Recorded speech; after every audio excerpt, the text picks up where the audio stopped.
உங்களுக்கு ஆங்கிலம் கற்க ஆசையா? ஃப்ளூவெண்ட்டாக பேசணுமா, எழுதணுமா? ஆனால் எப்படி ஸ்டார்ட் பண்ணணும்னு தெரியலையா? நீங்கள் ஒரு பிகினரா இங்கிலீஷ் லேர்ன் பண்ணுறதுல?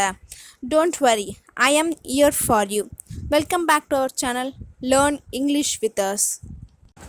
இங்கிலீஷ் கற்றுக்கணுன்றது எல்லோருடைய ஆசை தான். ஆனால் எல்லோரும் பண்ணுற மிகப்பெரிய மிஸ்டேக் என்னென்னா, எடுத்தோடனே நம்மளால் ஃப்ளூவெண்ட்டாக பேச முடியாது. Because English is not your mother டேங்க்கா. நம்மளால் ஓவர் நைட்டில் இங்கிலீஷ் கற்றுக்க முடியாது. கண்டிப்பாக நம்ம டே பை டே ஒன்லி நம்ம இங்கிலீஷை இம்ப்ரூவ் பண்ணணும். நம்ம ஒரு பிகினராக இருந்தால் நம்மளோட டார்கெட் வந்து ஃப்ளூவெண்ட்டுன்னு இருக்கக்கூடாது. நம்மளோட டார்கெட் வந்து சின்ன சின்ன டார்கெட்டாக வைக்கணும். ஒரு நாளைக்கு நான் இத்தனை ஒக்காபுலரி கற்றுக்க போகிறேன், ஒரு 5 ஒக்காபுலரி கற்றுக்க போகிறேன். அதோட தமிழ் மீனிங் என்ன, அதில் எப்படி சென்டென்ஸ் ஃபார்ம் பண்ணணும், அதெல்லாம் நம்ம கற்றுக்கணும். இல்லைனா ஒரு பேசிக் English sentence, daily usage sentences வந்து நம்ம கற்றுக்கணும். அப்புறம் பேசிக் கிராமர் வந்து நம்ம கற்றுக்கணும். ரொம்ப வந்து கஷ்டமான கிராமர்லாம் நம்ம கற்றுக்கூடாது. ரொம்ப ஸ்டார்டிங் வந்து ஈஸியான கிராமரை வந்து நம்ம கற்றுக்கணும். அப்புறம் வந்து நம்ம கொஞ்சம் வந்து புரியாத கிராமர்லாம் நம்ம கற்றுக்கணும். ஸோ இந்த வீடியோவில் வந்து நம்ம ஒக்காபுலரி எப்படி லேர்ன் பண்ணலான்னு பார்க்க போகிறோம். தென் வந்து டெய்லி யூசேஜ் சென்டென்சஸ் வந்து நம்ம எப்படி கற்றுக்கணுன்றதை பார்க்க போகிறோம். அப்புறம் வந்து இந்த மாதிரி சின்ன ஒரு கிராமர், ஈஸியான கிராமர் வந்து எப்படி வந்து கற்றுக்கலான்றதை பார்க்க போகிறோம். அதை வந்து நான் எக்ஸாம்பிளோடு உங்களுக்கு சொல்லித்தரப்போகிறேன். அதே மாதிரி நீங்களும் டெய்லி ப்ராக்டிஸ் பண்ணுங்கள். உங்கள் இங்கிலீஷ் நீங்கள் டெய்லி ப்ராக்டிஸ் பண்ணுங்கள். கண்டிப்பாக உங்களால் இங்கிலீஷ் பேச முடியும் ஃப்ளூவெண்ட்டாக. இப்போது நம்ம டெய்லி வந்து தமிழில் வந்து பேசுகிறோம் வீட்டில். ஸோ அதுக்கான இங்கிலீஷ் மீனிங் என்ன, அதுக்கான இங்கிலீஷ் வேர்ட்ஸ் என்ன, அதுக்கான இங்கிலீஷ் சென்டென்ஸ் என்னன்றதை நம்ம ஃபஸ்ட்டு தெரிஞ்சுக்கணும். அதை வந்து தெரிஞ்சுக்கும் போது நம்ம டெய்லி வந்து இந்த மாதிரி வந்து தமிழில் பேசுகிறத வந்து நம்ம இங்கிலீஷ்க்கு என்ன வரன்றது நம்ம டெய்லி ஒரு நோட்டில் வந்து எழுதிட்டே வரலாம். இப்போது நம்ம டெய்லி தமிழில் பேசுகிறோம். அதெல்லாம் வந்து நம்ம தமிழில் பேசுகிறத வந்து நம்ம ஒரு நோட்டில் எழுதிட்டு அதுக்கான இங்கிலீஷ் சென்டென்ஸ் என்ன வருன்றது நம்ம அப்புறமா வந்து ரிசர்ச் பண்ணலாம். ஒரு கூகுளில் பார்க்கலாம். சப்போஸ் நீங்கள் வந்து ஒரு இங்கிலீஷ் கோர்ஸ் படிக்கிறீங்கன்னா அங்கே போய் அந்த டீச்சர்கிட்ட கேட்கலாம். இதுக்கான இங்கிலீஷ் சென்டென்ஸ் என்ன வருன்றதை கேட்கலாம். இப்போ நீங்கள் இந்த மாதிரி எழுதிக்கும் போது நீங்கள் டெய்லியும் வந்து நீங்கள் பேசுகிற தமிழ் வாக்கியங்களை வந்து நீங்கள் எழுதும் போது அதுக்கான இங்கிலீஷ் மீனிங்கை நீங்கள் தேடுவீங்க, இங்கிலீஷ் சென்டென்ஸ் தேடுவீங்க. ஸோ அப்போ அது மாதிரி டெய்லி பண்ணிகிட்டே இருக்கும்போது உங்களுக்கே வந்து இங்கிலீஷ் வந்து நிறைய தெரிய ஆரம்பிக்கும், நிறைய வேர்ட்ஸ் தெரிய ஆரம்பிக்கும், நிறைய சென்டென்ஸ் தெரிய ஆரம்பிக்கும், நிறைய நீங்கள் கற்றுக்கலாம். அப்புறமா உங்களோட இங்கிலீஷும் இம்ப்ரூவ் ஆகும் கண்டிப்பாக. ஸோ நான் வந்து எக்ஸாம்பிள் வந்து எப்படி கற்றுக்கணுன்றதை நான் சொல்லித்தரேன். அதே மாதிரி நீங்களும் டெய்லி பண்ணுங்கள். இப்போ நம்ம வந்து வீட்டில் கேட்போம், லஞ்ச் ரெடி ஆச்சா? அது வந்து இங்கிலீஷில் எப்படி கேட்கலான்னா, இஸ் லஞ்ச் ரெடி? ? ஓகே. தென் வந்து காஃபி ஆற்றி கொடுக்குறியாம்மா? காஃபி ஆற்றி கொடுமா அப்படி சொல்லுவோம்ல. Can you cool the coffee ? ? இப்போ வந்து நீ எப்போ போன அப்படின்னு நம்ம கேட்போம். When you went? ஓகே. இப்போம்மா நீ எப்போ மார்க்கெட் போன? When you when to the market? நீ எப்போ ஹாஸ்பிட்டலுக்கு போன? When you when to the hospital? இப்போ நீங்கள் ஏதாச்சும் ஒரு ப்ரோக்ராம் அட்டன் பண்ணியிருப்பீங்க. இப்போ யாராச்சும் வந்து உங்களை கேட்பாங்க இந்த மாதிரி ஹவு த ப்ரோக்ராம் வெண்ட் கேட்கும்போது நம்ம வந்து இங்கிலீஷில் எப்படி ரிப்ளை பண்ணணும்னா, இப்போ நம்ம வந்து இட் வெண்ட் ஆஃப் வெல் அப்படின்னா என்ன மீனிங்னா நல்லா போச்சு. நம்ம ஏதாச்சும் யாராவது கேட்கும்போது நல்லா போச்சு அப்படி சொல்லுவோம்ல, அதுக்கு வந்து இட் வெண்ட் ஆஃப் வெல் சொல்லலாம். இப்போ வந்து சமைக்கும் போது வந்து ஒரு மீட் வந்து குக் ஆகிருக்காது. அது வந்து நம்ம இங்கிலீஷில் வந்து எப்படி சொல்லலாம்னா, meet is not at all cooked. மீட்டு வந்து எப்போவுமே குக்கே ஆகவே மாட்டேங்குது அப்படி சொல்லுவோம்ல, அப்படி சொல்லலாம். இப்போ வந்து நம்ம ஏதாச்சும் ஒரு நல்ல ஃபுட்டு சாப்பிடும் போது நம்ம சொல்லுவோம் வாய் ஊறுது, பார்க்கும் போதே வாய் ஊறுது அப்படி சொல்லுவோம்ல. வாய் ஊறுதுன்றதை வந்து நம்ம வந்து இங்கிலீஷில் எப்படி சொல்லலாம்? It's mouth watering. வாய் ஊறுது.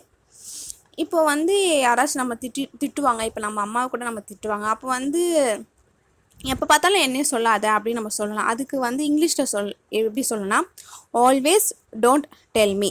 இப்போ யாராச்சும் உங்களை வந்து எதை கேட்பாங்க, வேர் ஆர் யூ கோ, எங்கே போகிற அந்த மாதிரி கேட்பாங்க. நீ அந்த மாதிரி கேட்கும்போது நான் எங்கேயுமே போகல அப்படி சொல்லுவோம்ல. அப்போனா எங்கேயுமே போகலன்றது நோ வேர் அப்படி சொல்லலாம். ஸோ இந்த மாதிரி வந்து நீங்கள் டெய்லியும் வந்து இந்த மாதிரி ப்ராக்டிஸ் பண்ணுங்கள். இந்த மாதிரி தமிழ் நீங்கள் பேசுகிற தமிழை வந்து டெய்லி வந்து ஒரு நோட்டில் எழுதிட்டு அதுக்கான இங்கிலீஷ் சென்டென்ஸ் என்னறதை பாருங்கள். கூகுள்லேயும் பார்க்கலாம், யூடியூப்பில் பார்க்கலாம், நீங்கள் எங்கேயாவது இன்ஸ்டியூஷன் போனால் அங்கேயே வந்து கேட்டுக்கலாம், கோர்ஸ் படிக்கலாம் அங்கேயே கேட்டுக்கலாம். ஸோ இந்த மாதிரி நீங்கள் டெய்லி பண்ணும்போது கண்டிப்பாக உங்கள் இங்கிலீஷ் வந்து இம்ப்ரூவ் ஆகும். நீங்கள் 1 மந்த்லேயே பார்க்கலாம் உங்களுக்கு எவ்வளோ இங்கிலீஷ் வந்து இம்ப்ரூவ் ஆயிருக்குன்னு கண்டிப்பாக நீங்களாகவே உங்களை பார்த்து வந்து ஆச்சரியப்படுவீங்க. இப்போது ஒரு பிகினராக இருந்தால் ஒரு 5 ஒக்காபுலரிலாம் கற்றுக்க முடியறவங்க முடியலாம். முடியாதவங்க என்ன பண்ணலான்னா டெய்லியும் 1 ஒக்காபுலரி கற்றுக்கோங்க. அதோட மீனிங் பாருங்கள், அதுக்கான சென்டென்சஸ் பாருங்கள், எக்ஸாம்பிள் சென்டென்ஸ் பாருங்கள், அதை எப்படி மேக் பண்ணியிருக்காங்கன்றதை பாருங்கள். அப்புறம் கூகுளில் சர்ச் பண்ணி பாருங்கள், அதுக்கான தமிழ் மீனிங் என்ன, இங்கிலீஷ் மீனிங் என்னன்றதை பாருங்கள். ஸோ டே பை டே நீங்கள் ஒன்றா ஒரு ஒக்காபுலரியாக நீங்கள் கற்றுக்கிட்டே வரும்போது இப்போ 1 மந்த்துக்கு நீங்கள் 30 வேர்ட்ஸ் அப்போ கற்றுக்கும் போது என்ன ஆகும்னா டே பை டே உங்கள் இங்கிலீஷ் இம்ப்ரூவ் ஆகும். அது நீங்களாகவே அதை பார்க்கலாம் நீங்கள் கற்றுக்கும் போது. இப்போது நம்ம ஒக்காபுலரி எப்படி கற்றுக்கலான்றதை பார்க்கலாம்.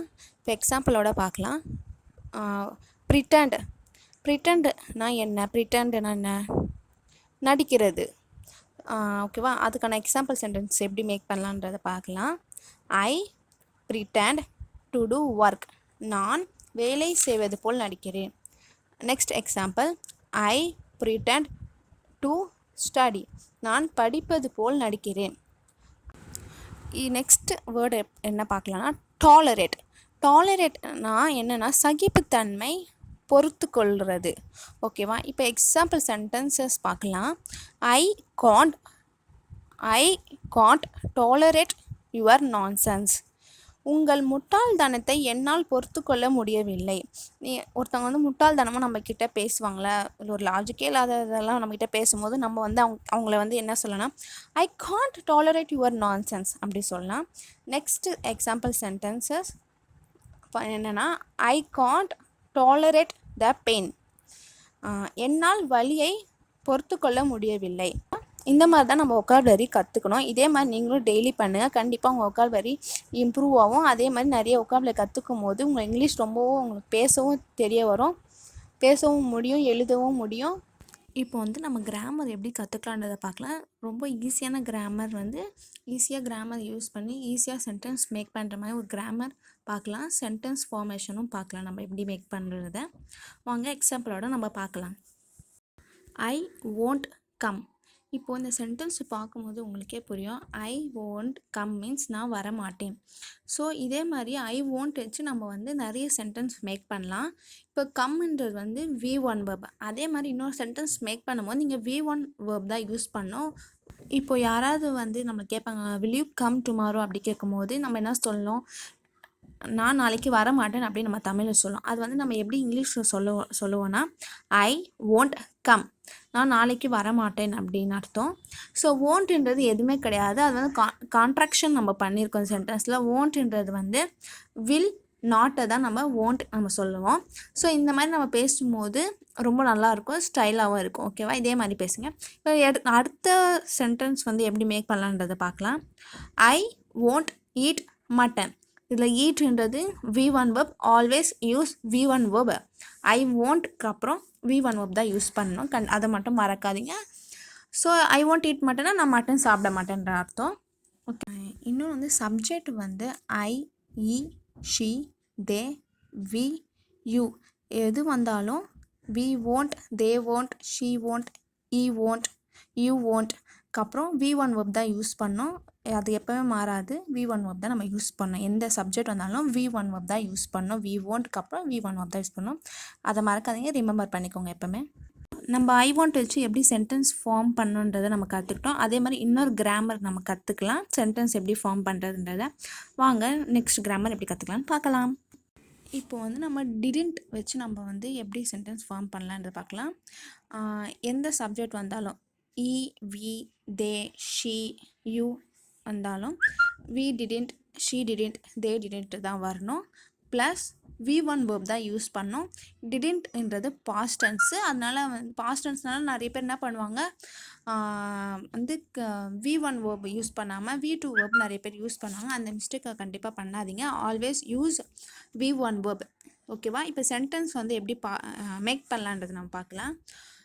இ டிடன்ட் கம் எஸ்டர்டே. அவன் நேற்று வரவில்லை. அது அப்படி சொல்லலான்றதுக்கு வந்து didn't come அப்படி சொல்லலாம். Use V1 verb. didn't அப்புறம் V1 verb தான் கண்டிப்பாக யூஸ் பண்ணோம். V2 verb யூஸ் பண்ணால் இது தப்பு இந்த சென்டென்ஸ் அப்படியே. அதே மாதிரி இன்னொரு சென்டென்ஸ் நம்ம பார்க்கலாம்.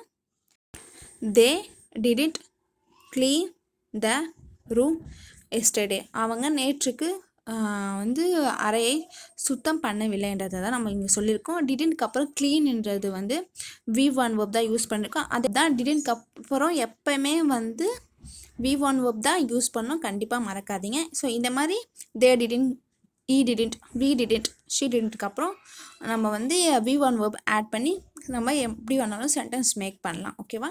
இந்த மாதிரி நீங்களும் மேக் பண்ணி டெய்லி பேசுங்க, எழுதுங்க.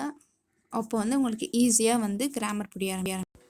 இந்த வீடியோ பிடிச்சிருந்தா கண்டிப்பாக லைக், ஷேர், சப்ஸ்கிரைப் பண்ணுங்கள். தேங்க்ஸ் ஃபார் வாட்சிங்.